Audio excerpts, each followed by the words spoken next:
ମୁଁ ଆକାଶ ବିକାଶ ହିସାବ ନିକାଶ ଏ ଆକାଶ ବିକାଶ ହିସାବ ନିକାଶ ଶଳା କି ମୂଲ୍ୟ ଅଛି ଏତେ ବଡ଼ ନାଁରେ। ମୁଁ ତ ଆକାଶକୁ ଯାଇ ନ ପାରି ମର୍ତ୍ତ୍ୟର ସର୍ବନାଶ କରି ଚାଲିଛି ଆଉ ହିସାବ ନିକାଶ କାହାର କରିବି। ଭାବିଥିଲି ବାହା ହେଇକି ସଂସାର କରିବି, ସଂସାର ଭିତରେ ଜୀବନର ହିସାବ ନିକାଶ ହେଇଯିବ। ହେଲେ ଚନ୍ଦନା ତମେ କଣ କଲ? ସେଇଦିନ ଚନ୍ଦନା ସହିତ ତମର ସବୁ ସମ୍ପର୍କ ଶେଷ ହେଇସାରିଛି। ଆଜି ରାତି ଅଧରେ ମଦ ପିଇ ମୋ ଘର ଆସୁଛ କଣ ପାଇଁ? ଓହୋ ଏଇଟା ତାହେଲେ ତୋ ଘର। ଏଠିକି ଆସିବି ବସିଥିଲା ବେଥିଲି କେମିତି କେଜାଣି ମୋ ଅଜାଣତରେ ପାଦ ତୋଆଡେ ଚାଲି ଆସିଲା ମୁଁ ଜାଣିପାରିଲି। ଓ ଯଦିବା ଚାଲି ଆସିଛି କଣ ତ ବି ଘିଅ ମୋ ସରିଯାଉଛି କଣ ରାମପୁର ବିଲାରେ ହଉଛୁ। କି ବେକାର ଲୋକ କହିଲ? ତମର ବାରମ୍ବାର ମନା କରିଥିଲି ମୋ ଘରକୁ ଆସିବନି ବୋଲି। ହଁ କାହିଁକି ରାତି ଅଧରେ ମଦ ପିଇ ଆସି ଘର ଆଗରେ ରୋଳା କରୁଛ? ଲୋକମାନେ ଦେଖିଲେ ଖରାପ ଭାବିବେ ମତେ। ଭଲ କଥା ତୁ କହୁଛୁ। ଆଉ ମତେ ଦେଖିଲେ ଲୋକ ଖରାପ ଭାବିବେ। ଆଉ ସେ ସୁରତ ଯେତେବେଳେ ସବୁବେଳେ ଅଛି ସେତେବେଳେ ଲୋକ ଖରାପ ଭାବୁନାହାନ୍ତି। ସେ ମୋ ସ୍ୱାମୀ, ମୋ ଘରକୁ ଆସିବାର ତାଙ୍କର ଅଧିକାର ଅଛି। ଲୋକେ ଖରାପ ଭାବନ୍ତୁ କଣ ହେଇଥିଲା ସେଇଠୁ? କିଛି ହେଇନି ମାନେ ନୁହେଁ ଯେ ତୁ ସତୀ ସାବିତ୍ରୀ। କାହାଠାରୁ ଦୂର ତୋର ଗୋଟିକିଆ ଘର, କାହା ନଜର ପଡୁନି। ତା ହେଇନଥିଲେ ଏତେବେଳେ ଗୋଟେ ନାଗରା ବାଜନ୍ତାଣି। ଯଦି ଟିପି ଟିପି ନାଗରା ବାଜେନି ଯାଉନ ବଜାଇ ଦବ।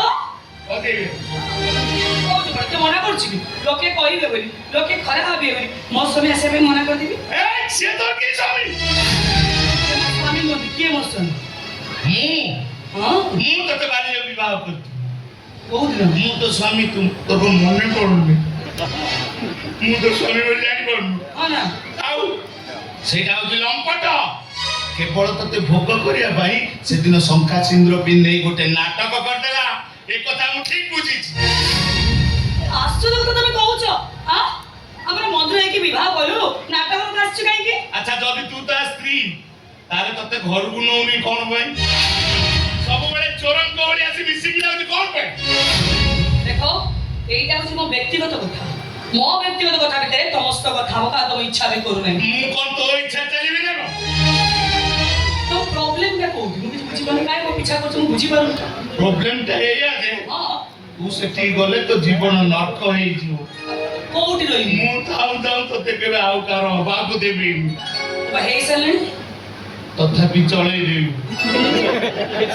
ତୋ ପାଇଁ ନେବି ମୁଁ 7 ଜଣ। ଅନେଇଲୁ ମୋ କଥାକୁ ବିଶ୍ୱାସ କର, ମୁଁ ଗ୍ୟାରେଣ୍ଟି ଦେଇ କହୁଛି ସିଏ ତତେ କେବେ ବି ତା ଘରକୁ ନବନି। ଏମିତି ଆସିକି ତୋ ସହିତ ଦେହ ସୁଖ କରି ଚାଲି ଯାଉଥିବ ଆଉ ତୁ କିଛି ଟଙ୍କା ହାତରେ ଧରିକି ଖୁସି ହଉଥିବ। ତମେ କହୁଛ ମୁଁ ଘର ଭିତରେ ଦେହ ବେପାର କରୁଛି? ଆହୁରି ବି କହୁଛି ଘରଟାକୁ ବେଶ୍ୟାଳୟ କରିଦେ। ମୁଁ ତତେ ବାହା ହେବାକୁ ଇଚ୍ଛା କରିଥିଲି, ମୁଁ ତତେ ବନ୍ଧାଇଲି। ଏବେ ଟଙ୍କା ଦେଇ ତ ଗ୍ରାହକ ହେବି। ତୁ ଖୁସି, ମୁଁ ବି ଖୁସି। छी ଏତେ କଦର୍ଯ୍ୟ ଚିନ୍ତାଧାରା ତମର। ଏଇ ତମର ଭଲ ପାଇବା? ଏମିତି ମତେ ଭଲ ପାଉଛ? ବହୁତ ତମକୁ ସାହାଯ୍ୟ ମାଗିଥିଲି, ଆଚ୍ଛା କଥା ଭାବିଲା ବେଳକୁ ମୋ ନିଜ ଉପରେ ବହୁତ ଜୋର ଘୃଣା ମୋର ଆସୁଛି। ଆଉ ଯେ ତୁ ମତେ ଭଲ ପାଇବୁ ସେ ଆଶା ମୋର ଗୁଣ ଅଛି। ରାତି ଅଧରେ ଘର ସାମ୍ନାରେ ଛିଡା ହେଇ ଏତେ ତର୍କ ବିତର୍କ କଣ ପାଇଁ? ଘର ଭିତରକୁ ଆସିବାକୁ ତମକୁ ସିନା ଲାଇସେନ୍ସ ମିଳିଛି, ଆମେ କଣ ଆଉ ଭିତରକୁ ଯାଇପାରିବୁ?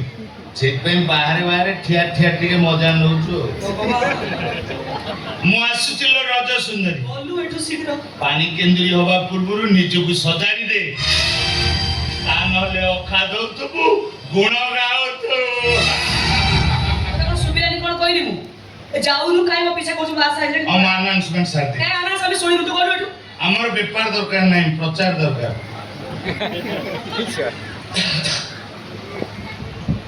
ବୁଲିବେନି ଦେଖିବାକୁ କହିଦେବେ ସମସ୍ତଙ୍କୁ।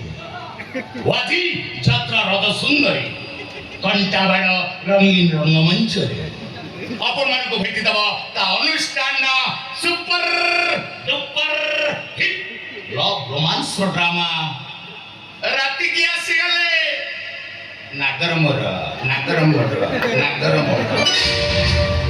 ବାର ଖେଳିବ ସେଇ ଗୋଟାଏ ନାଟକ।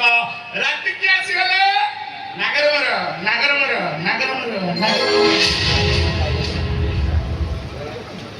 ହେଲା ମୁଁ ଆକାଶ ବିକାଶ ହିସାବ ନିକାଶ ଏ ଆକାଶ ବିକାଶ ହିସାବ ନିକାଶ